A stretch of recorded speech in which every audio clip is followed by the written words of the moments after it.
one of the most frightening moments in a writer's life is when he or she discovers that writing and publication work is slowly grinding to a halt. Writers write to be published and to be read. And that's what I discovered in the year 2012. I had written quite a lot, but I had been depending only on one publishing house in Bangalore for my publication work. And it was with a certain amount of mortification that I realized that that publishing house, I wouldn't like to mention it, was slowly closing down. I think the realization came upon me over a period of about 6 months to a year. Well, I happened to go to the United States on a vacation, and it gave me time to really sit down and think about the road ahead as a writer. I guess all writers have these vicissitudes, these long and winding roads in the course of their writing careers. And this is what happened to me. When I went to the US, I in fact had participated in a tug-of-war competition. And to my horror, when the results came, almost everyone I knew had been included in the prize-winning anthology except for myself. And that was a blow. But at the same time, it was a wake-up call. I can't imagine why my story, my poem, didn't make it. Because that poem, which was Shining, inspired by Tagore and based on Mother Teresa, was later on accepted by Mahadol University, Thailand, in their Journal of Intercultural Studies called Hitherto. But anyway, at that time, at that particular moment, I felt my writing career had ground to a standstill. Well, I'm a person with a tenacious hold on life, and I don't really give in to things easily. So after a good long think, during which I composed a poem, and the fact that I could compose it and it was appreciated by my young niece gave me just the little boost that I needed. I returned from the US and I decided to make a concerted effort in writing and publication. And there were so many websites, webzines, magazines and journals that I discovered along the way. The first real boost came to me when the Reading Hour magazine in Bangalore accepted a little piece that I wrote, a futuristic piece called Zeno. And that gave me the inspiration to push for further publications. And that's when I discovered Mahadol University, Thailand, and Hitherto, when I discovered a British webzine called Bolts of Silk, which published the poem that I had written in the States, the one I just spoke of, which was called Less is More, which was based on Pinicula and the Tiger Reserve therein, and which in fact was published on their website on International Tigers Day, which falls at the end of July. But what I really want to talk about is how I discovered Save as Writers in Canterbury. Each little publication took me one step forward.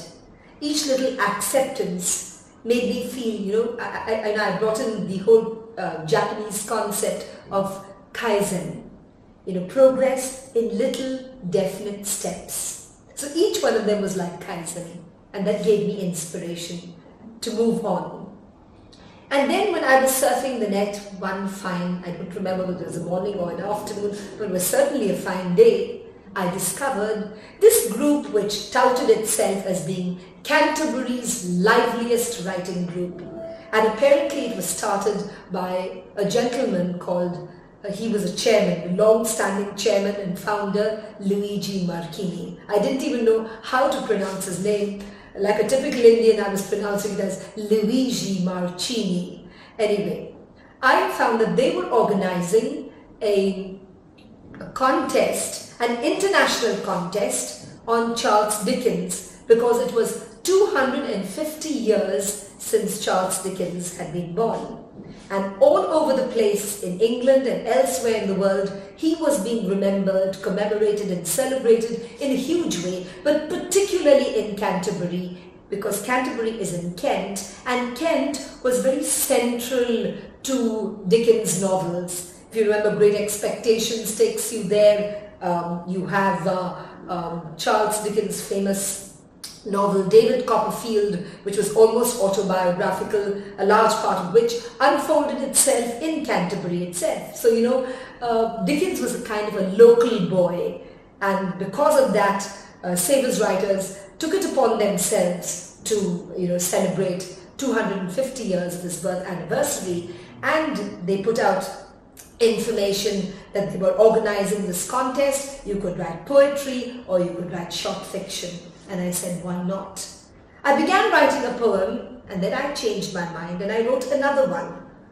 It wasn't lyrical, it wasn't the usual rhyme scheme thing, but I think it was far more successful. It was based on the character Fagin, and it was called His Last Hour, about Fagin on the during the last hour before his execution at the Newgate prison in London. And I wrote to Luigi and I sent him my poem, and therein began a most wonderful literary association with Luigi, and through Luigi with alibi writers, which Luigi introduced me to, and because of his introduction and invitation, I was actually invited by his friend and founder Laurie Porter to join Alibi Writers. Today, I would say I am the only overseas non-British member of Alibi Writers, and I participate extremely enthusiastically and very, diligently in their monthly online workshops. Now, it so happened that I actually managed to get shortlisted in the very first competition in which I participated. His Last Hour actually made it to the shortlist, and I was delighted because I was the only non-Brit on that entire shortlist panel, which was only about actually 6 or 7 of us out of the 80 or so people who had participated worldwide. And then that inspired me to take part again and again. And over the years, it's been how many years now? 3 years now. I have participated in about at least half a dozen of their contests, and every time almost I have made it somewhere. Every time I've either been shortlisted, highly commended, or actually won a prize. And I want to talk about my latest achievement. Yesterday, to my delight, Luigi wrote and told me that I'd actually been shortlisted for Savers Writers' latest competition, the 2015 competition on the theme of writing the city. I actually decided to participate right away and began writing on, a tale of two cities, New Delhi and Old Delhi. But somehow, it wasn't really moving. I guess it's because my association with Delhi is not, of the very visceral kind. And so I decided one fine day it was taking shape, something like Ted Hughes's Thought Fox. It was taking shape in my mind, and suddenly the whole thing came into place. It took a leap forward out of my eyes and onto the page, as it were, when I sat furiously at the keyboard and I typed out a whole story based in Mumbai called Wadekars World, where I explored life in Mumbai through the experiences and the life of a man who is a daily commuter on the suburban trains of Mumbai as they rattle off on the harbour line between CST and Wadala. And I sent in Wadekars World. I made use of my, faculty for humour. Many people said that I'd never really made use of this talent I had for writing humorously.